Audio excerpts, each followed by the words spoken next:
Hello, beautiful people of the internet. How are you doing today? My name is Jackie and welcome back to my YouTube channel. So today's video is going to be a little experiment. In one of my writing vlogs that I posted in the last few months, I discussed when you're writing a mystery or a thriller, when in the book should the crime take place? And this is controversial. Traditionally, I've always thought that anywhere in the first 25% of the book is fine. But I've also heard from a lot of people that it should be sooner than that, within the first 10% or even the first 5%. I remember once I listened to a YouTube video where a literary agent said, if you send me a mystery or a thriller, on page 1, somebody better be dead. And that advice to me didn't resonate because personally, I don't really like it when a mystery or a thriller opens with somebody dead on page 1. I just, don't really find myself emotionally invested in the crime if I don't know the person first. But the point is, since there's so many different opinions on this, I thought, why not do a little case study to see, in published mystery and thriller books, when does the crime take place? Now, of course, I recognize this is not the most scientific of studies. I am just one person, and I could not look through hundreds of books to see when the murder takes place. But I ended up taking a sample size of 25 books that have been published within the last 5 years. I will put on the screen all of the books that I looked at for this video. I wanted to get a good mix of types of mysteries and both seasoned authors as well as debut authors. So you will see a mix here in the sample. I have more cozy mysteries, I have historical mysteries, I have mainstream thrillers, police procedurals. I just wanted to get a good mix to conduct this experiment. Of course, if I had more help, I would have done more than 25. I also chose books predominantly that either I had read already or that I wasn't interested in reading, because obviously I didn't want to spoil myself for books that I really want to read. I also chose these books because they were all on the shelves at my library the day that I went there to collect this data. So I know some of you will be like, this is not the way that you should properly conduct a scientific experiment, but like, guys, this is just for fun, okay? This was just because I thought it would be interesting for me as an aspiring mystery author to think about, and I thought, hey, maybe there's other people out there who would be interested in my findings too, so here I am sharing them with all of you. All of those disclaimers out of the way, let's now get to the results and what I actually found when studying these 25 books. So what I did is when I was at my library, I would pick up each book and flip through it, looking for the moment when either one, a body physically appears, or the main character is informed that somebody has been murdered. There were also a couple of outliers, books where the crime actually took place in the past, and those were The Sorority Murders by Alison Brennan. This book deals with a crime from decades earlier. However, it does have a prologue chronicling the night that this sorority girl actually disappeared. So that's what I counted for the sake of this video. Another outlier was The It Girl by Ruth Ware, because this entire book is really centering on a murder that took place when the main characters were in college. So obviously the murder took place before the events of the book started. So those were kind of the anomalies in this study. Here is a little graph that I threw together showing you for each book at what percentage point the murder took place, just so you can see the patterns in this data. Again, I recognize that it's only a sample size of 25 books. And I mentioned earlier, I also intentionally chose books published within the last 4 or 5 years because I am approaching this from the perspective of someone who wants to be traditionally published. And I felt like in order to draw the best conclusions, I wanted to look at books that are actually recent. Obviously, the market is consistently changing. And so looking at a book that was published in 1990, that's not really going to tell me a whole lot about today's market. I wanted more recent titles. If you look at every single book on this list, what percentage the murder takes place, and you find an average, that average is 9.12% of the way through the book. So right at the tail end of the first 10%. I also looked at which book has the murder happen the fastest and which one takes the longest to get to the murder. The fastest was Mother-Daughter Murder Night by Nina Simon. I really want to read this and I haven't yet. This is like one of the only books on this list that I haven't read and I'm actually really interested in. This book, there's a dead body referenced on page 1. So this was the one that got to somebody being dead the fastest. As for which book took the longest to get to somebody dying, that was a cozy mystery I picked up called Ruby Red Herring by Tracy Gardner. In that book, somebody dies on page 174, which is 54.2% of the way through the book. I will say, based on what I saw flipping through this book, it does have a crime that's not a murder in the beginning of the book, and it sounded like there was potentially some plot element involving the main character's parents who had died before the book started. So there definitely was still an element of mystery in the first 54%. It just took that long for somebody new to actually die within the events of the narrative.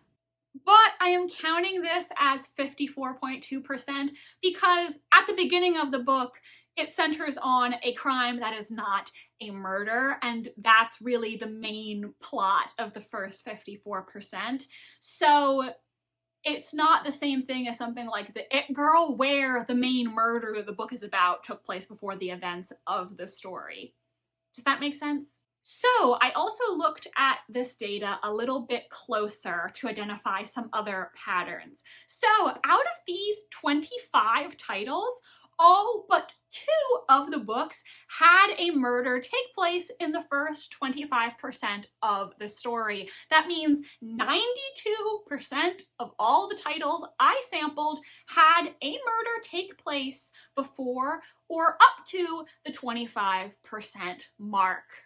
Next, I looked at how many of the books had the murder take place in the first 10%. And out of 25, 17 had a murder take place in the first 10% of the book. That equates to about 68% of titles sampled.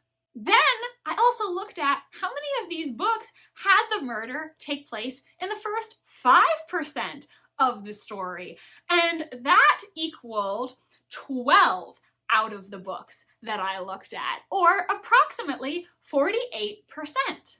So almost half of all the books that I looked at had a murder take place in the first 5% of the story, and almost all of them had the murder take place in the first 25%. Now, this was interesting to me because I wasn't expecting quite so many of the books to have the murder in the first 5%. In theory, that sounds very soon, but I will also note that it is possible that this data skews in favor of the ones that have the murder take place very quickly, because obviously I was flipping through a lot of books, and there were, I think, 2 books that I ended up not including in this data because I was flipping through hundreds of pages and I wasn't sure if somebody had been killed.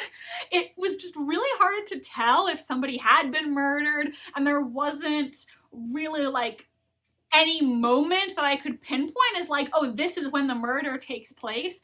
So maybe if I'd included those in the study, the data would have been different, but it was just too hard for me as one person who wasn't gonna sit down and read 600 pages between these two books.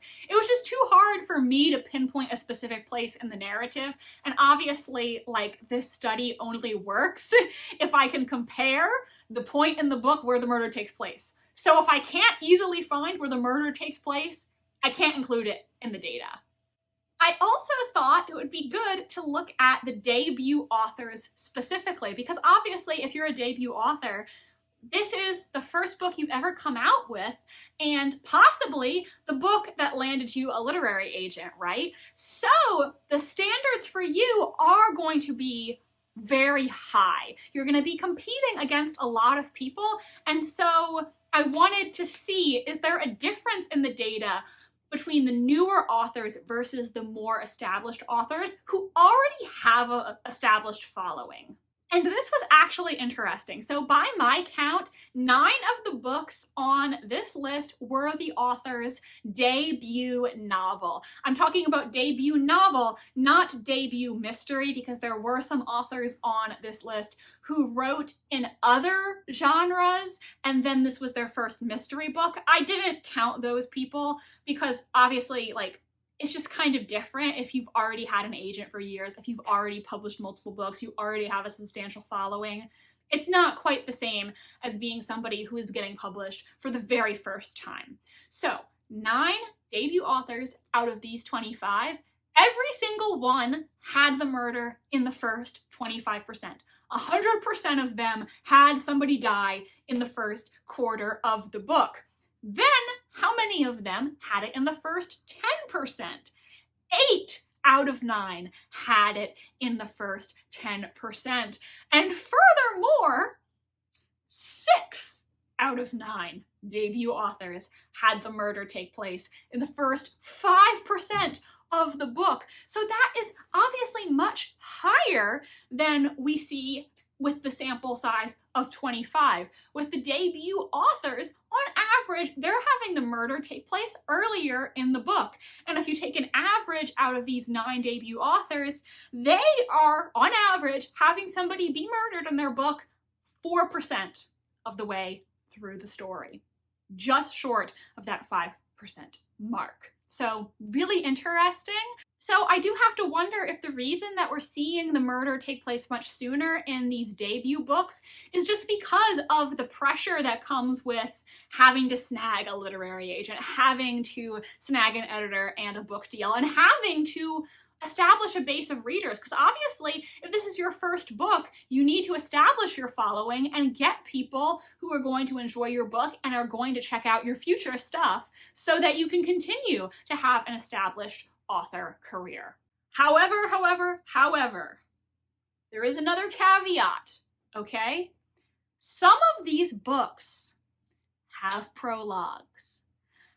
And it's hard for me, as somebody who hasn't read all 25 books on this list, to know if the prologues are setting up a murder that's going to continue in chapter 1, or setting up something that's going to happen much later in the book. So for example, one of the books that I looked at in this study is The Golden Spoon by Jessa Maxwell. I have read this book. I read it as an ARC before it even came out. And there is a prologue in this which ends with a dead body being discovered. So for the purposes of this study, that met the criteria, and that is what I counted. However, as somebody who's actually read this book, I can tell you that after the prologue, we don't revisit that murder for many chapters. The actual killing takes place very late in the book. I don't know the exact percentage because obviously I don't have the physical book in front of me to look at, but that's kind of a little bit of a misleading stat because yes, a dead body appears in the first 2% of the book. That person's not actually killed until, I'd say, well after the halfway point.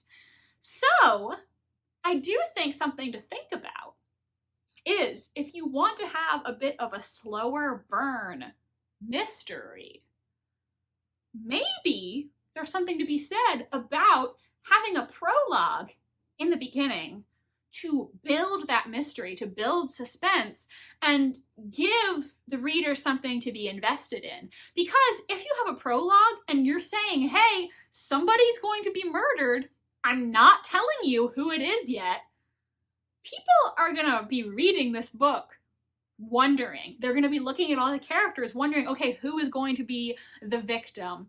Who is going to be the killer? So maybe it would be easier to get away with having the murder take place later in the book if you are teasing that out in the very beginning, giving something for the reader to be curious about and to be on the lookout for throughout the book. Think also of Ruby Red Herring, which I said is the book that takes the longest to get to the actual murder.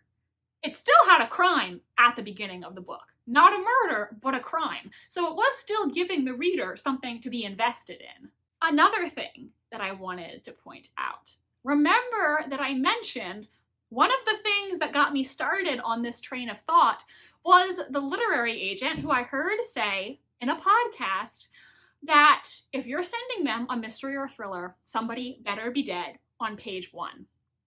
Well, out of all the books that I looked at for this little experiment, only one out of 25 had a dead body on page 1. So, if you can't have somebody dead on page 1 of your book, don't worry about it. A lot of these books didn't have that, and they still were published and still achieved success. So, don't mistake one person's preference for a hard and fast rule. If you're like me and you don't really care for somebody being dead on the very first page, that's okay, because you don't have to do that. Really, what you need to do if you're writing mystery, suspense, thriller, crime fiction in general, is you just need to build intrigue at the beginning of your book. You need to give the reader something to latch on to keep them turning the pages. So everybody, I don't know if you found this as interesting as I did, but hopefully if you are interested in writing a mystery or a thriller, this proved somewhat illuminating for you and gave you some food for thought as you plot your perfect crime. Thank you so much for watching this video. If you enjoyed it, please do give it a big thumbs up. It really does help me and my channel. It helps my videos reach more mystery lovers like you. Thank you so much for being here today. Please subscribe if you want to see more from me. I post new videos every Wednesday and Sunday, and I think that about covers it. I appreciate all of you, and I hope you have an amazing rest of your day. Bye, and I'll see you in the next video.